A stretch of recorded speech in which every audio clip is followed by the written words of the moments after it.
네, 안녕하세요. HR 레시피 강셰프 복셰프입니다. 네, 반갑습니다. 반갑습니다. 네, 구독자 여러분 2024년 새해 복 많이 받으시길 바라겠습니다. 그러면 오늘은 어떤 주제를 준비해 주셨나요? 2024년도에 우리가 주목해야 할 네. HR 이슈에 대해서 한번 살펴보는 시간을 네. 준비해봤습니다.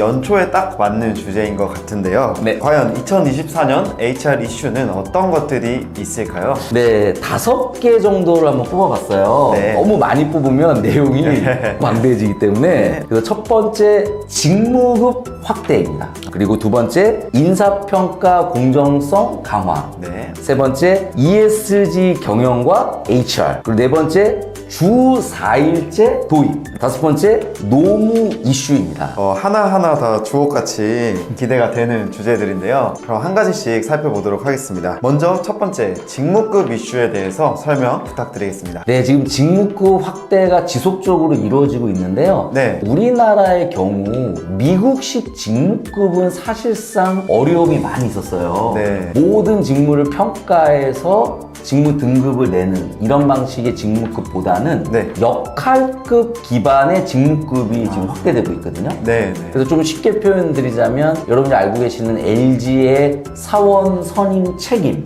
이런 네. 제도, 네. 삼성의 CL1, CL2, CL3, CL4 이런 제도를 우리가 역할급 베이스의 직급 체계라고 하는데 네. 이제 대기업뿐만이 아니라 중소 중견기업도 역할을 정확히 몇 개인지를 결정한 다음에 네. 직급 체계를 바꾸는 그런 방식을 선택을 했고요. 아, 네. 그리고 나아가서 팀장님들 같은 경우 네. 동일한 팀장 수당이 나가는 것이 타당하지 않을 수 있어요. 네. 그러면 직무 평가를 통해서 팀장님들의 직무 가치가 어떻게 다른지를 반영해주는 이런 약간 특수한 형태의 직무급이 도입되고 있는데 네. 저는 이런 직무급을 한국형 직무급이라고 좀 표현하고 싶어요. 한국형 직무. 네, 그래서 이러한 한국형 직무급이 확대되고 정착되는 단계로 네. 들어가지 않았나 이렇게 생각이 됩니다. 네, 미국의 직무급을 무리하게 도입하려다 보면 부작용이 발생할 수 있는데 우리나라의 특성에 맞게 이제 도입을 하고 있는 거군요.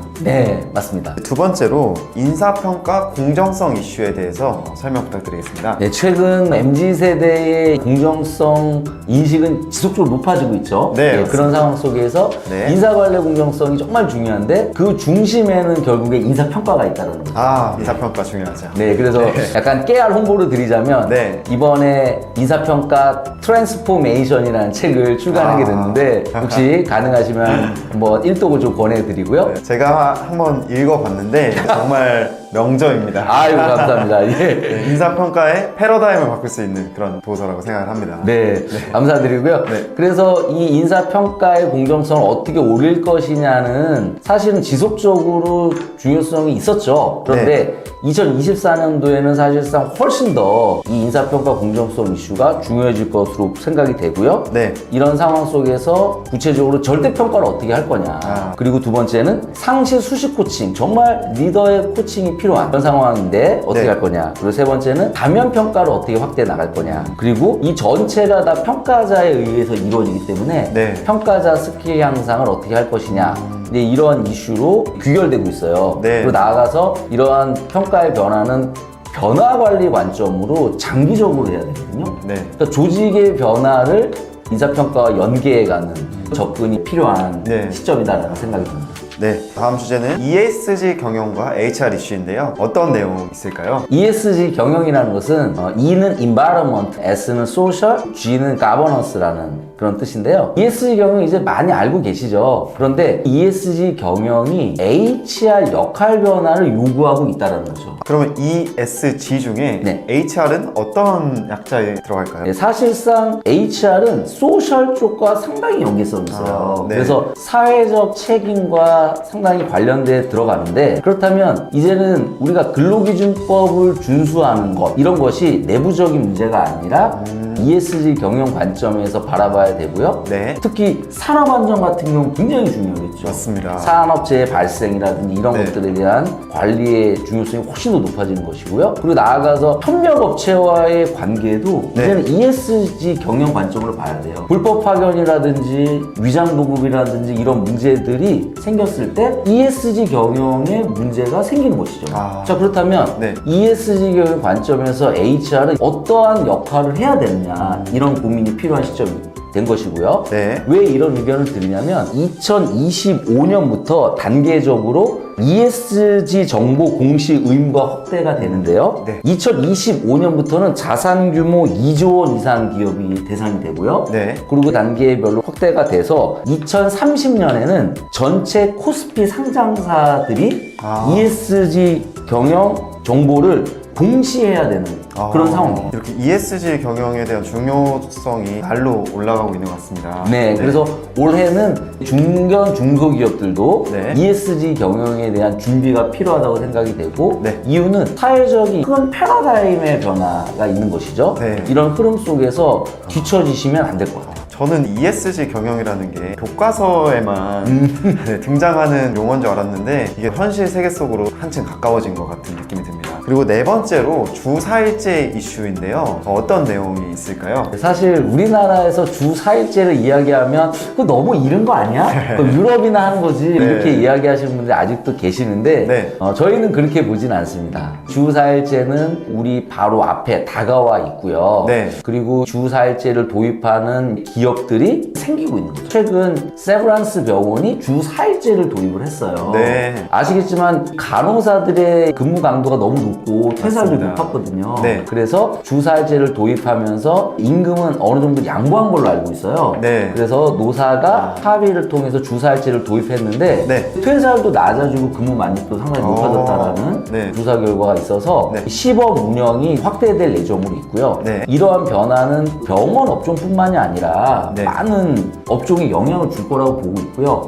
삼성전자, SK, CJ 등은 이런 관점으로 금요일을 휴무를 하고 있거든요. 네. SK 같은 경우는 해피 프라이데이를 통해 가지고 격주로 금요일을 쉬어요. 네. 네. 그러면 어떻게 되느냐? 실질적으로 보게 되면 연차를 한번 쓴다고 치면 네. 거의 3주를 4일제라는 거죠. 네. 그러니까 이건 4.5일제보다도 한층 더 나간 그런 제도로 실질적으로 운영되고 있다고 생각이 되고 네. 삼성전자는 재밌는 게 월급날을 포함한 주 금요일날 쉬더라고요.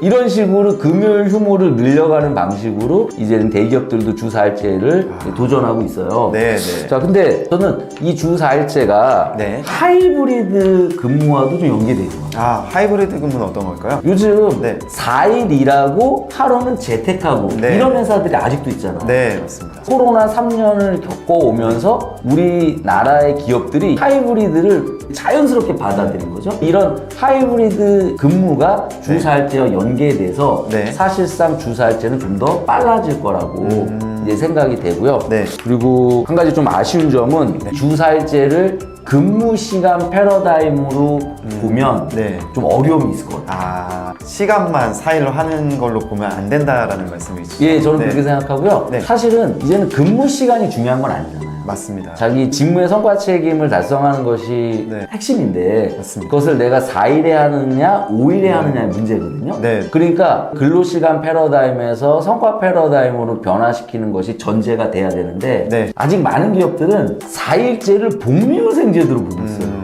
그러니까 네. 회사가 좋으면 이런 제도를 만들어주고 회사가 힘들면 이런 제도를 또 해제하고. 없애는 네. 이런 경우도 있어요. 네. 아시겠지만 어떤 교육업체가 주 4일제를 도입했다가 네. 2023년도에 네. 주 4일제를 폐지했던 그런 선례도 있거든요. 네, 그래서 맞습니다. 주 4일제는 단순한 문제가 아니라 일하는 방식을 완전히 변화시키는 관점으로 네. 접근하는 것이 필요하다고 생각하고 네. 나아가서 주 4일제는 피할 수 없게 된 이유는 주 4일제를 도입하게 되면 핵심 인재가 네. 그 기업으로 블랙홀처럼 몰려들 거란 말이에요. 네, 맞습니다. 그렇다면 네. 주사일제를 안 하는 기업이 우수인재를 확보해 나갈 수 있을까요?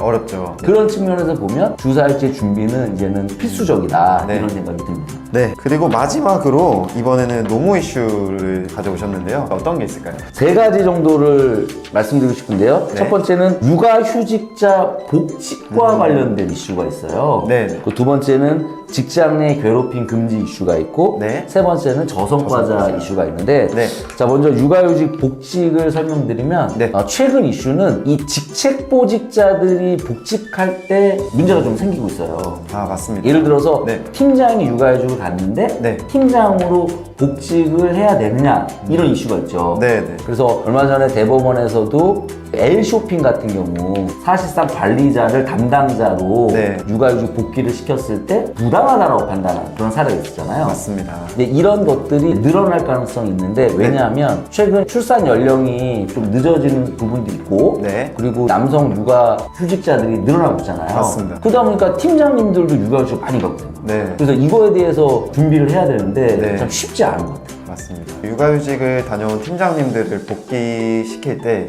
이분들을 팀장으로 똑같이 그렇죠. 복귀할 수 있느냐 여기에 대한 쟁점이 있는 것 같아요. 네. 그래서 실무적으로 보면 팀장으로 복귀를 반드시 원한다라면 네. 현행법에서는 팀장으로 복귀를 시켜라라는 쪽이거든요. 맞습니다. 그렇기 때문에 네. 인사관리적으로 어려움이 있지만 이러한 법률 환경 속에서 우리가 인사관리 해 나가야 되지 않을까라는 네. 좀 생각이 들고요. 네. 두 번째는 직장 내 괴롭힘 금지 이슈인데 네. 직장 내 괴롭힘 금지법이 시행된 지 지금 4년이 지났죠. 근데 아직도 일터의 현장은 좀 혼란인 것 같아요. 맞습니다. 어떤 게 직장 내 괴롭힘이냐 네. 아니냐 이거에 대한 논쟁이 있고 네. 리더는 좀 많이 위축돼 있는 것 같고요. 맞습니다. 또 직원분들은 불만의 목소리는 조금 더 높아지는 것 같아요. 이런 부분을 이제는 해결해 나가야 되는데 네. 어떠한 미시적인 접근은 좀 어려운 것 같아요. 그래서 이 직장 내 괴롭힘을 네. 조직 문화의 변화를 통해서 네. 해야 된다라는 그런 움직임이 있어요. 네. 그래서 조직 문화를 건강하게 바꿔내면 네. 그럼 직장 내 괴롭힘이 줄지 않겠습니까? 맞습니다. 그래서 이런 시도를 하는 한 해가 됐으면 하는 생각이 있고요. 네. 마지막으로 저성과자 이슈인데 참 저희가 노무법인으로서 자문을 하지만 네. 빠지지 않는 질문이 이 저성과자 질문이죠. 맞습니다. 이 예. 저성과자 이슈는 어느 조직이나 공통적으로 겪고 있는 문제인 것 같아요. 네. 근데 사실 2008년도부터 시작된 뭐 PIP 프로그램, 네. 뭐 이런 저성과자 프로그램 등을 통해서